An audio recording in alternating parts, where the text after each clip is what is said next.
Nobel शांति पुरस्कार विजेता कैलाश सत्यार्थी ने एक बार फिर दुनिया के मंच से भारत का मान सम्मान बढ़ाया। सत्यार्थी को WHO ने 74वीं वर्ल्ड हेल्थ असेंबली में मुख्य वक्ता के तौर पर आमंत्रित किया, जहां तमाम सदस्य देशों के स्वास्थ्य मंत्री भी मौजूद थे। कैलाश सत्यार्थी के भाषण का विषय था कोविड-19 और बच्चे। अपने भाषण में सत्यार्थी ने बच्चों पर कोरोना के खतरे को लेकर चिंता जताई, साथ ही गरीब परिवारों के बच्चों पर पड़े कोरोना के असर को कम करने के लिए दुनिया से मदद की भी अपील की। सामाजिक तौर पर कमजोर बच्चों की मदद करने वाले इंसान के तौर पर कैलाश सत्यार्थी की दुनिया में पहचान है। WHO के बड़े मंच से संबोधन के बाद वो हमारे साथ जुड़े हुए हैं। आइए उनसे बात करते हैं। कैलाश जी, बहुत बहुत स्वागत आपका ABP न्यूज़ पर। आपने हमारे लिए समय निकाला और मेरा पहला सवाल भी आपसे कोरोना से लेकर जुड़ा हुआ है, क्योंकि अब से थोड़ी देर पहले आपने WHO के वर्ल्ड हेल्थ असेंबली में अपना भाषण दिया है। दुनिया को क्या संदेश इस कोरोना काल में खास तौर पर बच्चों के साथ कैसे आगे बढ़ा जाए?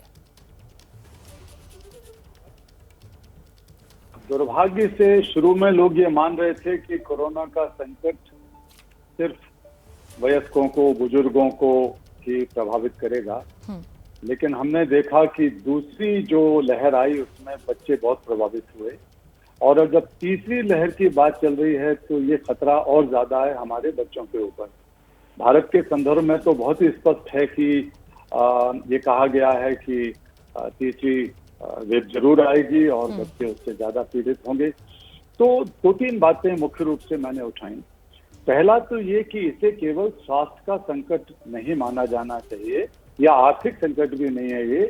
ये बच्चों के भविष्य का संकट है। ये संकट सभ्यता का संकट है, मानवता का संकट है, न्याय का संकट है और इसका हल करने के लिए हमें अभी से तैयारी करना चाहिए। हम ये नहीं कर सकते कि जब घर में आग लग जाएगी इसके बाद हम अग्निशमन यंत्रों को लेकर यहाँ वहां दौड़ेंगे। हमको अभी से तैयारी करना चाहिए। अगर इस बार भारत में या दुनिया में इस तरह का संकट आएगा तीसरे वेव के रूप में, तो समझिए कि ये हमारी तैयारी के अभाव का संकट होगा। अगर हमारे बच्चे, हमारे लोग मरेंगे तो हमारी तैयारी के अभाव से दुनिया में कहीं भी, या हमारी करुणा के अभाव से, या बच्चों के प्रति हमारी प्राथमिकता के अभाव से लोग मरेंगे।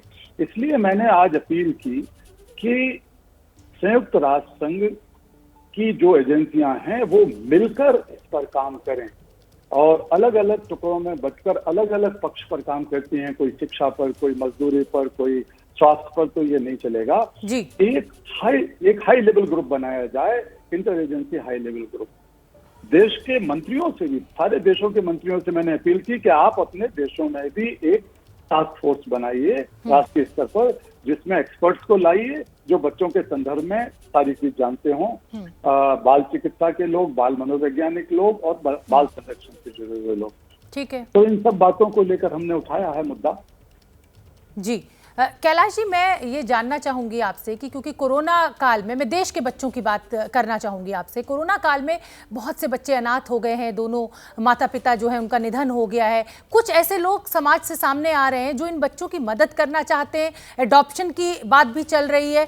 अगर हम अभी की व्यवस्था और मौजूदा तरीके की अगर हम बात करें तो क्या आपको ये ठीक लगता है, या जो कानूनी दांव पेच हैं उसके चलते इसमें कुछ दिक्कत आप देख रहे हैं जिसमें बदलाव किए जाने की जरूरत आपको लग रही है? दाव पेच की बात नहीं है। दुर्भाग्य ये है कि अगर एक पूरी प्रक्रिया के तहत बच्चों का अडॉप्शन नहीं होगा तो बहुत खतरा है कि उनको बाल वेश्यावृत्ति में, बाल दुर्व्यापार में और कई तरह के गुलामी के धंधों में उनको लगाया जा सकता है। इसलिए जरूरी है कि ये सारी कानूनी प्रक्रियाएं पूरी हों। जो बच्चे ये करना चाहते हैं वो सरकारी संस्थाओं और गैर सरकारी संस्थाओं के साथ मिलकर इस प्रक्रिया को आगे बढ़ा सकते हैं और इसमें मदद कर सकते हैं। वो मदद सबको करनी चाहिए। लेकिन ये मुद्दा जितना महत्वपूर्ण है उससे कहीं बच्चों के माता पिता और बच्चों के स्वास्थ्य को बचाने का मुद्दा है। और इसलिए जरूरी है कि कुछ बड़े बुनियादी सवाल खड़े किए जाएं। मैं आज आपके मंच से पहली बार ये आग्रह करना चाहता हूं भारत की सरकार से और भारत की संसद से कि स्वास्थ्य को संवैधानिक अधिकार की मान्यता दी जाए। हमने लड़ाई लड़ी शिक्षा को संवैधानिक अधिकार दिलाने की, मौलिक अधिकार दिलाने की मान्यता के लिए, और हम जीते। और आज मैं ये आह्वान कर रहा हूं सारे राजनीतिक दलों से और भारत के प्रधानमंत्री जी से कि अब ये मौका है कि स्वास्थ्य को मौलिक अधिकार का दर्जा दिया जाए। अभी राइट टू लाइफ में इस तरह का इंटरप्रिटेशन होता है कि भाई जीने का अधिकार है तो उसमें स्वास्थ्य भी शामिल कर दिया जाए, लेकिन हम कहते हैं कि संविधान में संशोधन करो और स्वास्थ्य को मौलिक अधिकार बनाएं ताकि लोग अपनी लड़ाई खुद लड़ सकें, अपने बारे में जान सकें। हमने देखा है कि शिक्षा का मौलिक अधिकार बनने से बहुत फायदा भारत के बच्चों को और शिक्षा के क्षेत्र को हुआ है। स्वास्थ्य के क्षेत्र को अगर हमें सही मायनों में तैयार करना है और बार बार ऐसी आपदाओं में नहीं पड़ना जहां हमने देखी है देश की दुर्गति, तो हमें शिक्षा के साथ साथ अब स्वास्थ्य को भी संवैधानिक मौलिक अधिकार का दर्जा देना चाहिए। कैलाश जी, मैं आपसे जानना चाहूंगी, क्या केंद्र सरकार या राज्य सरकार किसी मुख्यमंत्री की तरफ से आपको अप्रोच किया गया है कि आप अपने सुझाव दीजिए, आगे क्या किया जाना चाहिए, खासतौर पे बच्चों के लिए, क्योंकि तीसरी लहर की बात हो रही है, बहुत से बच्चे बिना माता पिता के रह गए, जैसा कि मैंने पहले भी जिक्र किया। अगर नहीं किया है तो क्या आप खुद से, जैसा कि आप अब इस एबीपी न्यूज़ के मंच से कह रहे हैं कि इसको संवैधानिक अधिकार की मान्यता स्वास्थ्य को दी जानी चाहिए, क्या कुछ ऐसे सुझाव आपने तैयार किए हैं जो आने वाले समय में आप दें सरकारों को?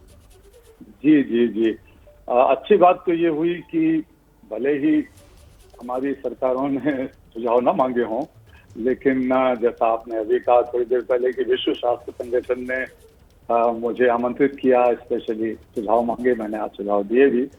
और भारत सरकार को भी मैंने सुझाव दिए हैं। आज से लगभग 2 हफ्ते पहले प्रधानमंत्री जी को एक विनम्र पत्र लिखकर मैंने आग्रह किया कि आप एक नेशनल टास्क फोर्स बनाइए, जो मैंने अभी विश्व के स्वास्थ्य मंत्रियों को आह्वान किया है। साथ साथ मैंने कहा कि अभी से तैयारी कीजिए कि हर जिले में कम से कम एक डेडिकेटेड, एक समर्पित अस्पताल ऐसे बच्चों के लिए हो जो कोविड से अभी पीड़ित हैं या तीसरी लहर में ईश्वर ना करे ऐसी नौबत आए कि बड़ी संख्या में बच्चे वहाँ पर पीड़ित हों और उनको अस्पतालों की बेड की मारामारी करनी पड़े।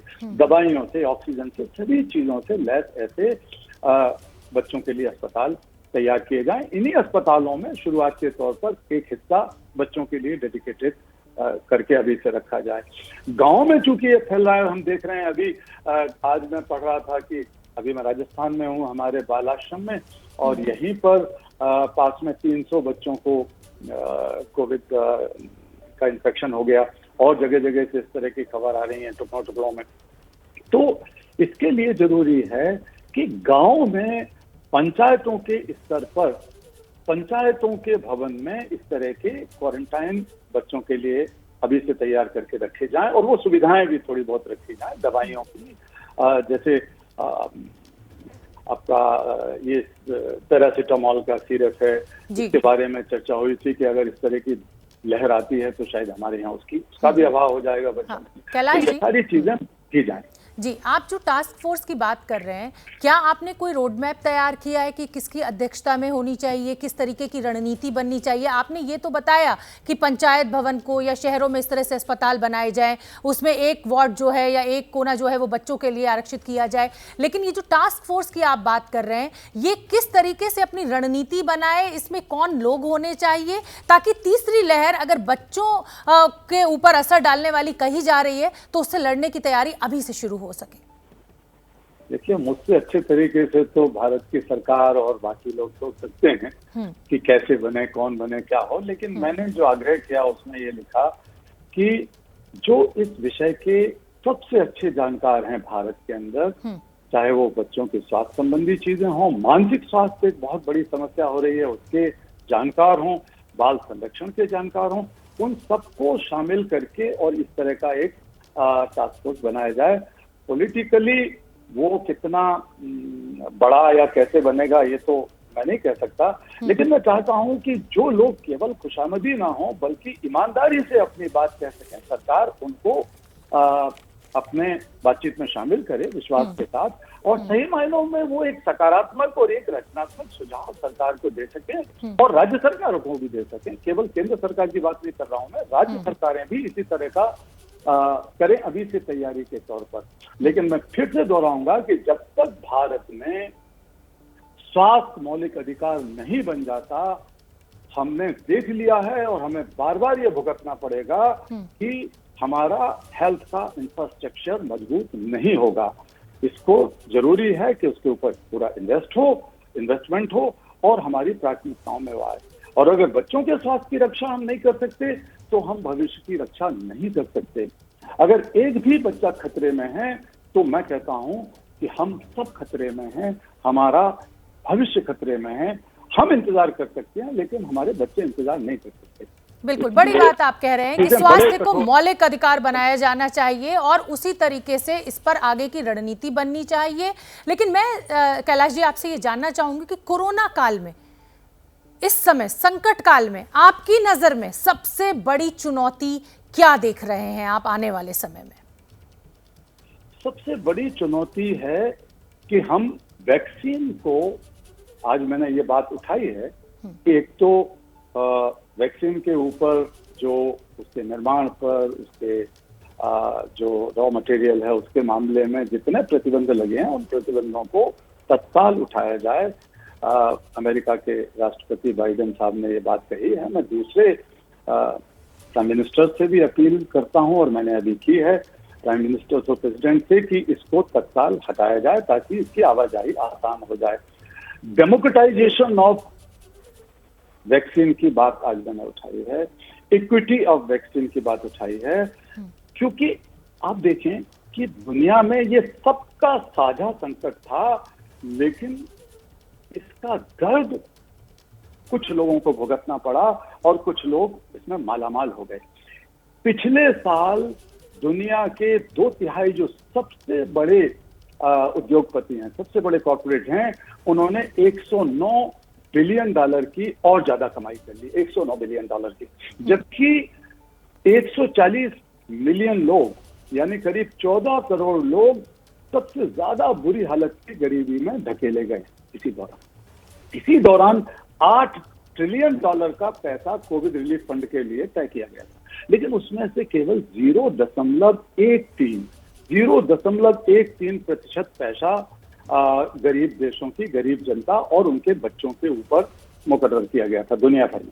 तो ये जो विषमता है, ये जो भेदभाव है, ये सबसे बड़ी समस्या है। हमें सबको एक होकर लड़ना पड़ेगा। इसीलिए मैंने आज एक बहुत बुनियादी बात कही जो हमारे भारत की संस्कृति और हमारे भारत के दर्शन से निकलती है जी। करुणा के वैश्वीकरण की बात। मैंने आज आह्वान किया कि let us globalise compassion for children. अगर हम बच्चों के लिए करुणा का वैश्वीकरण नहीं कर सकते तो बाकी चीजों का वैश्वीकरण निरर्थक है मेरे लिए। ठीक है, आखिरी सवाल, क्योंकि वक्त मेरे पास इतना ही है। कोरोना के दौर में बच्चों की मनोदशा पर बहुत बुरा असर पड़ा है, आपने भी इसका जिक्र किया। क्या आपके पास कुछ ऐसी केस स्टडीज हैं या कोई ऐसा अनुभव जो आप शेयर करना चाहेंगे जिससे हमारे जो दर्शक इस समय आपको सुन रहे हैं वो कुछ सीख सकें और अगर उनके आसपास ऐसे कुछ बच्चे हैं तो वो उनका ट्रीटमेंट कर सकें, उनको आगे बढ़ा सकें? जी, दोनों तरह की घटनाएं हुई हैं। एक तो ये जो निर्धन वर्ग के शिकार बच्चे हैं, माइग्रेंट वर्कर्स वगैरह के बच्चे, उसमें बड़ी संख्या में बच्चों का दुर्व्यापार, ट्रैफिकिंग हुआ है, बाल मजदूरी के लिए, बाल वेश्यावृत्ति के लिए, शादियों के लिए वगैरह वगैरह। और उसमें से हमारे ही संगठन ने बचपन बचाओ आंदोलन में पिछले साल 7,000 बच्चों को मुक्त कराया और उनमें से बहुत सारे बच्चों से मैंने बातचीत की। तो वो जिस तरह के संत्रास में गुजर रहे हैं, माँ बाप के रोजगार धंधे छूट गए हैं, खाने पीने के लाले पड़ रहे हैं, सरकार की योजनाएं चल रही हैं, राज्यों की भी, केंद्र की भी, लेकिन इसके बावजूद भी बच्चों को दलाल लोग ले जा रहे हैं। उन पर बहुत बुरा मानसिक असर पड़ा। लेकिन जो बच्चे घरों के अंदर हैं, वो स्कूलों में दूसरे बच्चों के साथ खेल नहीं पा रहे हैं, टीचर्स के साथ मिलना जुलना, खेलना कूदना, गपशप करना, ये सब बंद हो गया है। तो बहुत ज्यादा एकाकीपन उनके लिए, डिप्रेशन, एंजाइटी, चिड़चिड़ापन, गुस्सा, ये सब चीजें घरों घरों में देखने को मिल रही हैं। एक बच्चा, मैं बताता हूँ आपको कि एक बच्चा 1.5 साल पहले, करीब 1.5 साल का था, मेरे एक मित्र परिवार का बच्चा था। और अभी कुछ दिनों पहले जब ये लॉकडाउन खुला था, दूसरा दौर शुरू होने से पहले, तो माँ बाप उसको अस्पताल में अपना बाकी टीके और बाकी चीजों के लिए ले जाना चाहते थे। तो उस बच्चे ने रो रो कर घर भर दिया और कहा कि मैं बाहर नहीं निकल सकता। वो घर में ही उसने 1.25 साल गुजार दिया, तो वो कह रहा है कि मैं बाहर नहीं निकल सकता, बाहर की दुनिया में तो सारा जहर फैल रहा है। अब जिन बच्चों के मस्तिष्क में बचपन में ये जहर लग रहा है कि बाहर जहर है, बाहर टीके लग रहे हैं, सुइयां लग रही हैं, तो वो खौफ बच्चों के अंदर बहुत ज्यादा डर का माहौल पैदा हो गया। बिल्कुल कैलाश जी, पैदा हो गया है। और सबसे बड़ी बात है कि इस समय जरूरत है कि हम बच्चों के साथ प्यार का व्यवहार करें, उनकी बात सुने, उनके साथ सिर्फ लाड़ ही ना दिखाएं बल्कि दोस्ती का रिश्ता बनाएं। हम उनके साथ उनकी बात भी सुने, केवल अपनी ही बात ना थोपें पूरा दिन बिठा के उनको, बल्कि उनकी बात भी सुने। सुनना तो एक बहुत बड़ा काम है समाज की भलाई के लिए। बिल्कुल बिल्कुल, बड़ी बात आप कह रहे हैं कैलाश जी, आपने समय निकाला और बहुत अच्छी बात आपने की कि बच्चों को समय दें, उनकी सुने। बहुत बहुत धन्यवाद कैलाश जी एबीपी न्यूज से बात करने के लिए।